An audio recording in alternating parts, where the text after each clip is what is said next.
serviço. Tem algo mais de bem que você pode incluir? Tem sim. A própria fatura é um bem, que é um papel, né? É um bem. Então, o produto sempre é uma composição de bens e serviços. Na maioria. Raros casos que o produto é só serviço. Por exemplo, andar em metrô ou então andar em ônibus. Você tem basicamente serviço.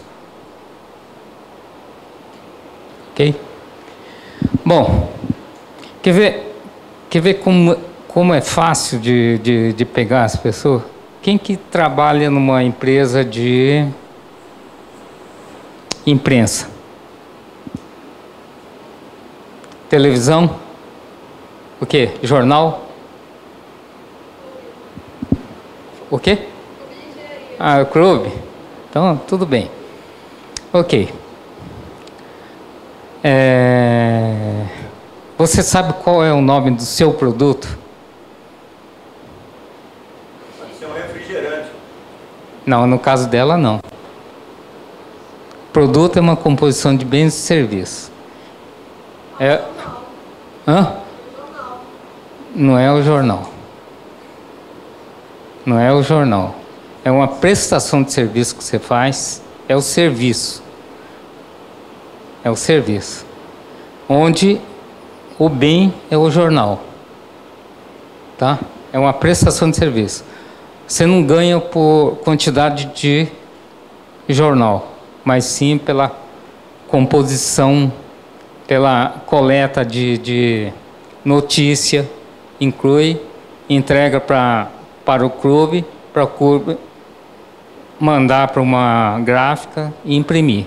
O jornal não é o seu produto, mas sim o serviço de jornalismo que você presta para o clube. É difícil caracterizar um produto e depois, na hora da medição, vai querer medir o jornal. Não é isso. A medição tem que ser do serviço de elaboração do jornal.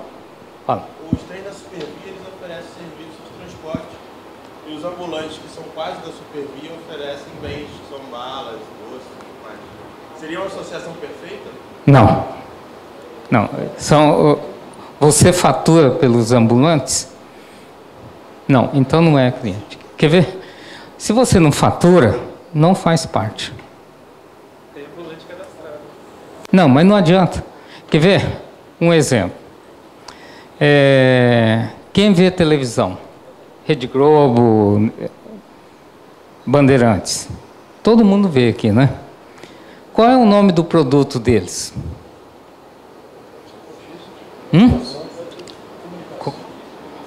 Publicidade, comunicação. Qual é o nome do produto? A maioria eu sei disso.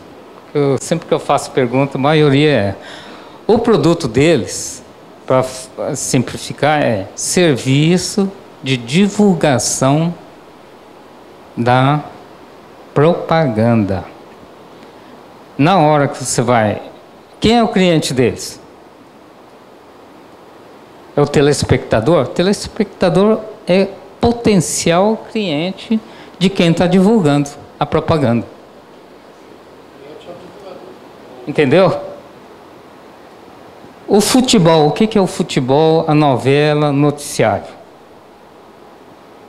Não é produto, nem serviço. Não, é um atrativo, que é um requisito do produto de divulgação. Porque na hora que a Rede Globo, Bandeirantes, qualquer uma dessas emissoras, ou até o próprio jornal faz, o jornal que você compra nas bancas, é vender o serviço de divulgação. E a fatura deles é falando, você colocou X tempo de divulgação da sua propaganda. Cobra por isso. Então, qual é o nome do produto? É divulgação da propaganda. Não é a novela, nem futebol, nem jornal. Entendeu? Você vai num banco qual é o nome do produto do banco?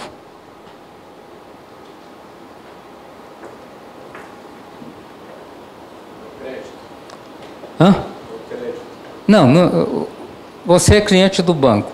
Quais os produtos que você paga para ele? Hã? Serviço de conta corrente, serviço de empréstimo. Hã? Serviço de pagamento. Então, aquele pedacinho que você paga, aquilo que se chama serviço e é o nome do produto. Você vai numa casa de câmbio. Qual é o nome do produto da casa de câmbio? Não é o dinheiro. É o serviço de troca. Tanto na venda quanto na compra. Você paga aquele spread, né, que a gente chama. Esse é o produto. E em cima do spread, daquela variação entre compra e venda, é que é o produto e vai sustentar o aluguel deles, funcionários, etc. Então tem que saber qualificar bem o que é bens e serviços da organização, que a gente chama de produto. Tá? Esse é um dos grandes equívocos que gera indicadores errados, que fica medindo coisa que não é para medir.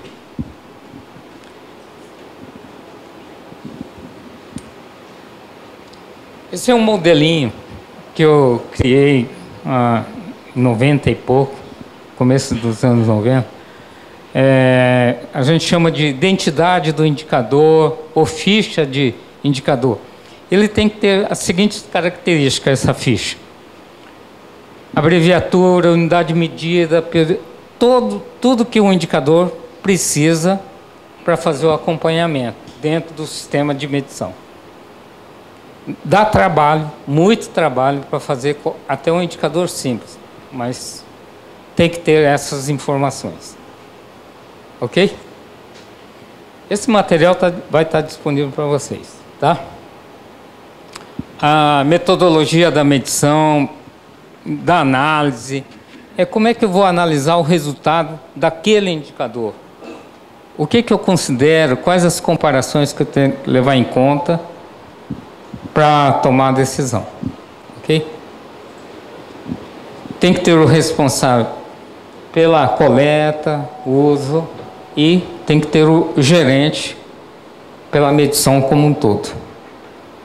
Ele tem que ter sustentação do gerente. Ok. Esse daí é uma apresentação de pontualidade nas entregas e a grande maioria dos trabalhos internos de uma organização, seja na entrega ou seja no atendimento a qualquer rapidez, né? Eu utilizo a pontualidade. É um modelo que tem todos, esse gráfico aí tem todas as necessidades de um indicador ideal, quer dizer, apresentação ideal. Ok? Tem que ter uma periodicidade, tem que ter referenciais de comparação, estabelecimento de meta e por aí vai. E aonde que está arquivado, tá? De onde tirou os dados. Ok. Bom, as características desse gráfico aí está na apresentação bem detalhado também. Não vou entrar nesse, está descrito lá. E onde chegar? Aí quando a gente fala em indicador, você vai pegar uma organização, tem que levar em conta todos os aspectos da organização, as políticas, as diretrizes, os objetivos do desempenho, né? Levar em conta as partes interessadas, os recursos, e para depois chegar no grande objetivo corporativo. Tá? Isso aí dá para detalhar seria outra palestra. Então, em literaturas de administração, eu não vou desenvolver toda a administração aqui, né? Porque o objetivo é falar sobre indicadores. Mas tem que levar em conta essa questão da missão, visão, para saber quais os requisitos que a organização precisa para montar os seus indicadores. Então, esse assunto visão, missão, tem que estar bem estabelecido, bem conhecido pela organização ou até por um casal, o que quer, né?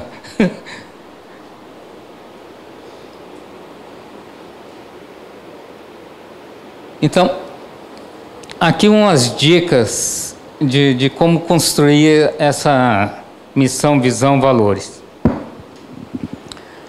Tem que levar em conta, numa organização, as partes interessadas da organização. O que são as partes interessadas? São as pessoas envolvidas. As pessoas da organização, os clientes, fornecedores, a sociedade e por aí vai. O governo, etc. Tem que levar em conta tudo isso, porque tem legislação que regula a vida da empresa dentro daquele ambiente. Não dá para você criar e ignorar as partes interessadas. Aí tem critérios de excelência, fundamento de gestão que tem que estar bem arraigado para não cometer enganos de medição. Assim como os critérios de excelência, por exemplo, da Fundação Prêmio Nacional da Qualidade, diz vários enfoques e aplicações e como apresentar os resultados. E depois uma análise crítica da organização como um todo. Aí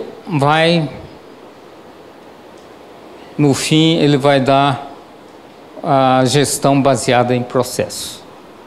Tem que saber gerenciar como você vai particionar a organização e como integrar essa organização para saber quais as medidas que vocês vão ter para cada área do negócio. Tá? Se é mais ou menos 1 sigma, mais ou menos 2 sigma, 3 sigma, ou 12 sigma, né?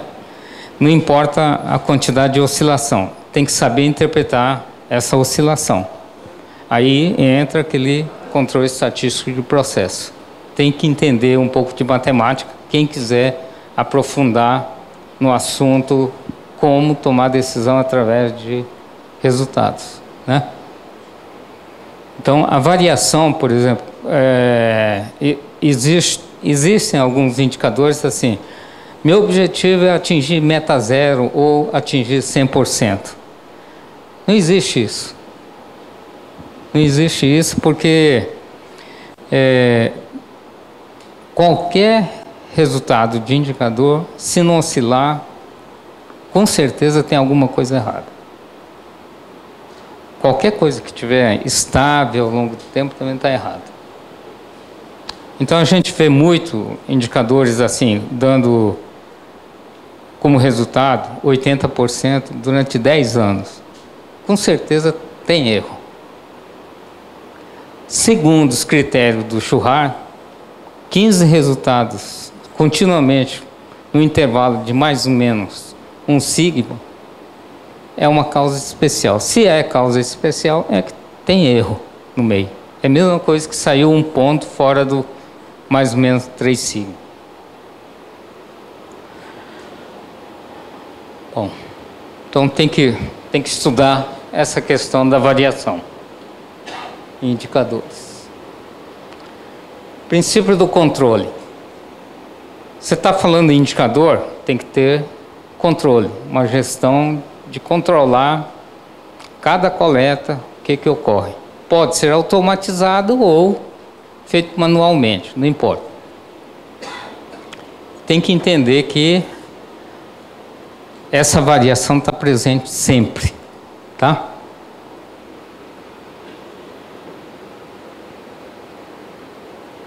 é o objetivo do controle. Para controlar controlar o nível de variação para assegurar a frequência dos eventos raros que causa defeitos e é abaixo do nível desejado. Então, significa o que é isso?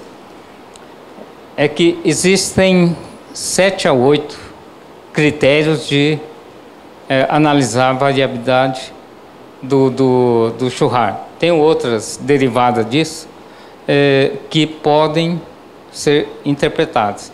Pode falar? Sobre a questão da não variação dos indicadores. Do resultado, né? Obrigado.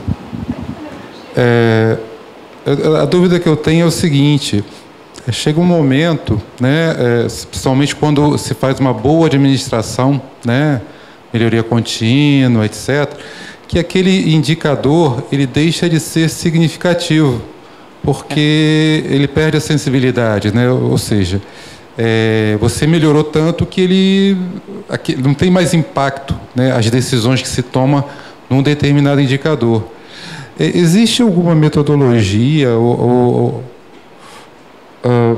para escolha ou para troca de indicadores quando um determinado indicador perde a sensibilidade pela própria aperfeiçoamento do processo? A primeira coisa que você deve avaliar se esse indicador não está pobre, não atende àqueles requisitos do que vem ser um indicador bom. Muitas vezes o indicador é pobre mesmo. Você pegar, por exemplo, número de falhas, né? Que é comum a gente ver nas organizações. Você vê que não para de ocorrer número de falhas, porque você tomou várias ações para evitar, né?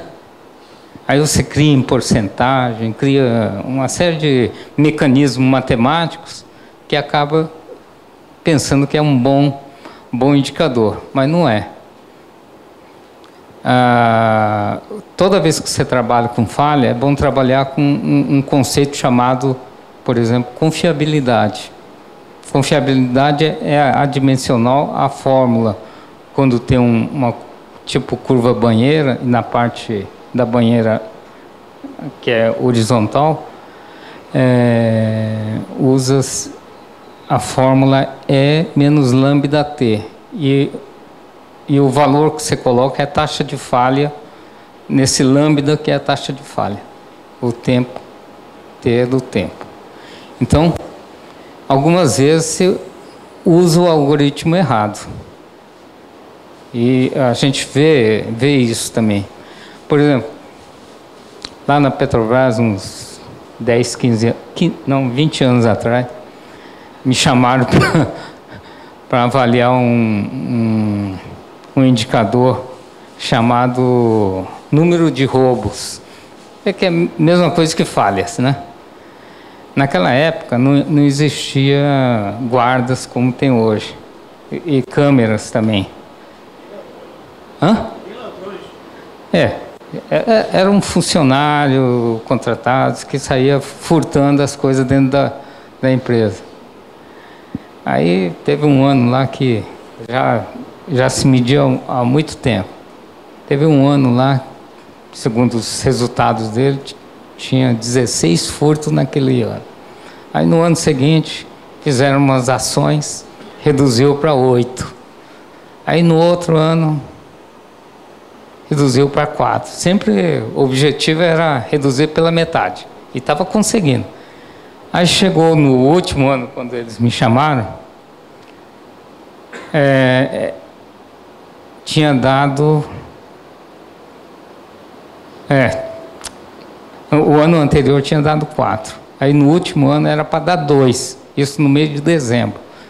Tadashi, o resultado não aconteceu até agora. Pede para alguém roubar. Ué. Foi assim. 2 eventos. Vocês estão medindo errado, porque estão medindo dados. Dados não é um bom indicador. Entendeu? A formuleta não é boa. Então essas coisas ocorrem. Quer ver um outro exemplo de indicador assim, que a gente pegou nesse edifício sede aí, uns 20 anos atrás? Tem muitas empresas que prestavam serviço. Pá. Aí ia receber dinheiro num caixa. Naquela época não tinha o pagamento eletrônico. Era no cacau mesmo. Nunca, naquela época, mesmo na crise toda, nunca atrasava o pagamento. Aí o cara que pagava fazia uma pesquisa de satisfação de quem estava recebendo dinheiro. O que aconteceu? Sempre estava dando entre 98%, 99%, 100% os resultados. O que está errado nisso aí?